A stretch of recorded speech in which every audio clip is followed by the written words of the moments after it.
दो बच्चे थे, लड़की मोनिका और लड़के का नाम रोहित था। मोनिका और रोहित अब बड़े हो गए थे। रोहित की शादी एक सुंदर सी लड़की से हुई। उसका नाम माधुरी था। वह शहर की रहने वाली थी। उसकी सुंदरता से ज्यादा उसके बनाव श्रृंगार की धूम मच गई थी। पड़ोस की महिलाएं उसे देखने के लिए आने लगी। वे सभी उसकी खूब तारीफ करती थी। वह घर के सभी काम करती थी, लेकिन सास कौशल्या को उसका ज्यादा सजना सवरना पसंद नहीं था। वह देखती थी कि माधुरी हर समय कुछ न कुछ करती ही रहती है। कभी वह चेहरे पर पता नहीं किसका लेप लगाकर बैठ जाती, कभी अपने हाथों पैरों की मालिश करती और कभी अपने बालों की देखभाल करती रहती। कौशल्या को तो यह समय बर्बादी के अलावा और कुछ लगता ही नहीं था। बहू, इसकी जगह कोई अच्छा काम कर लिया करो। बेकार में हर समय ब्यूटी संभालने में ही लगी रहती हो। क्या करूं मम्मी, मैं फिर बाद में सब भूल जाऊंगी। कितना अच्छा होता कि मैं यहाँ ब्यूटी पार्लर खोल लेती, तो कितनी सारी औरतें आती और हमारी आमदनी भी होने लगती। मोनिका बड़ी लालसा से माधुरी को देखती और कहती, भाभी, तुम कितनी सुंदर लगती हो। काश कि मैं भी ऐसी होती। मम्मी तो तुमको कुछ करने ही नहीं देंगी। मैंने ना ब्यूटिशियन का कोर्स किया है। मैं तो तुमको इतना अच्छा बना दूं, लेकिन तुम तैयार हो तब ना। कौशल्या अक्सर कहती रहती, ज्यादा सजने संवरने में पैसे खर्च करना बेवकूफी है। हाँ, मैं तो चेहरे पर लीपा पोती करने के लिए कभी क्रीम पाउडर नहीं लेती, और बालों में दुनिया भर के तेल लगाओ। और यह शैम्पू वैम्पू क्या होता है? कपड़े भी इससे धो लिए और बाल भी इससे धो लिए। बस, कोई झंझट ही नहीं। खाने के लिए सब्जी छौंकने के लिए सरसों का जो तेल लगाते हैं, वही बालों में लगा लिया, बस। कौशल्या हर समय माधुरी की बुराई करती। अरे, आदमी दिन भर हाथ तोड़ मेहनत करता है तो कमा कर पैसे लाता है, और यह बेकार में शैम्पू क्रीम पाउडर में खर्च कर देती है। हाय, हमारे घर में यह कैसी बहू आ गई है। मेरे तो करम फूट गए। पहले से ही कहा था कि चौका बर्तन करने वाली बहू गांव वाली ही ठीक रहती है, लेकिन नहीं, इसे तो पढ़ी लिखी लड़की और ब्यूटीफुल ब्यूटिशियन लड़की का भूत चढ़ा था। हाँ। थोड़े ही दिनों में मोनिका की शादी के लिए लड़का देखा जाने लगा। जो भी लड़का देखने आता वह मोनिका को नापसंद कर देता। कौशल्या बोली, सच्चाई का तो आजकल जमाना ही नहीं है। जो देखो सो मेरी बेटी को नापसंद करके चला जाता है। अब इसके लिए कहाँ से लड़का ढूंढा जाए? किसी को पसंद ही नहीं आती है। और माँ जी, दीदी इतनी खराब भी नहीं लगती है देखने में, लेकिन आप लोग तो मेकअप के खिलाफ ही रहते हो। और देखो, इनके बाल कितने लंबे हैं, लेकिन यह रूखे हैं, उलझे हुए हैं। सरसों का तेल लगा लगा कर ना आपने इनके बालों को बिल्कुल चिपचिपा कर दिया है।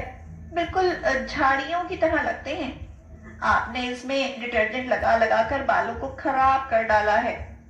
चेहरा देखो कितना सुंदर है, लेकिन लकड़ी की तरह सख्त हो गया है। चेहरा बिल्कुल सूख कर काला पड़ गया है। ऐसा लगता है जैसे स्किन झुलस गई है। धूप में निकलने से पहले सनस्क्रीन लोशन लगाने के लिए कहो तो आप लोग मुझ पर चिल्लाने लगते हो, लेकिन यहाँ अब देखो, और अच्छा लगने की तो बात ही जाने दो। यहाँ तो असली रंग भी नहीं रह गया। कौशल्या इस बात पर कुछ नहीं बोली। अगली बार फिर वही कहानी हुई। लड़के वाले फिर से मोनिका को रिजेक्ट करके चले गए। माधुरी ने कहा, माँ जी, अगर आप मुझे परमिशन दें तो फिर मेरा कमाल देखिए। मरता क्या ना करता, कौशल्या को अब परमिशन देनी ही पड़ी। अब माधुरी ने मोनिका का ट्रीटमेंट शुरू कर दिया। एक दिन का काम नहीं था।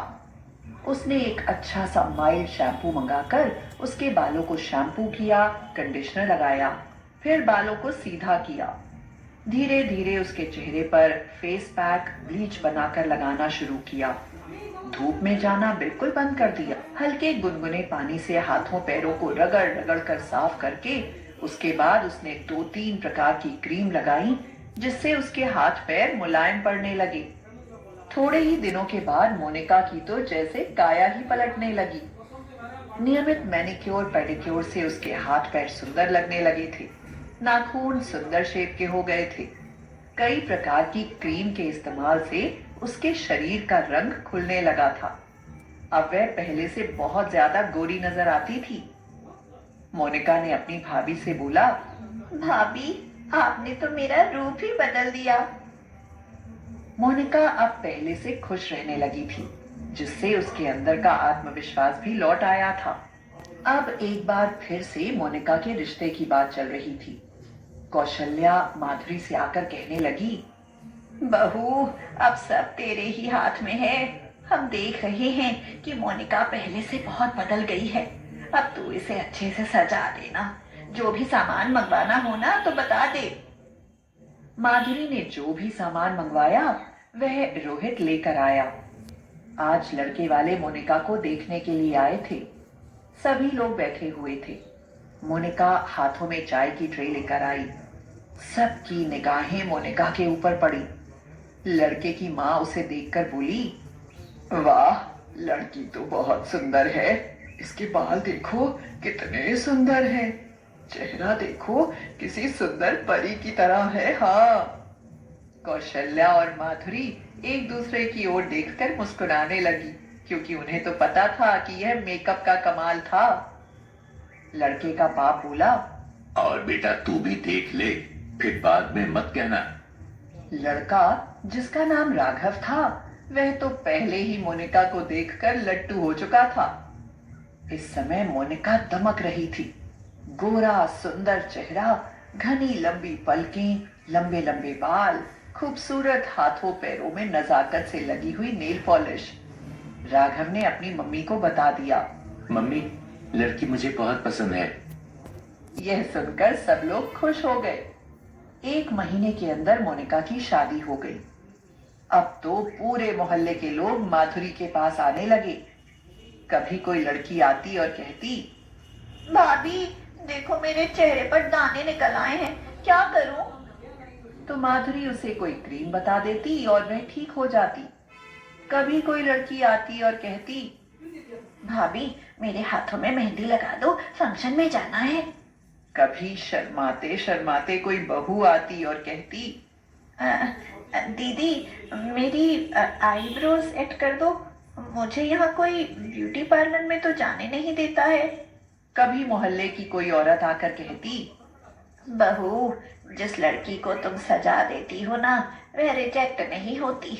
मेरी बेटी को भी सजा दो जरा। माधुरी अब अपने आसपास के इलाकों में भी फेमस होने लगी थी।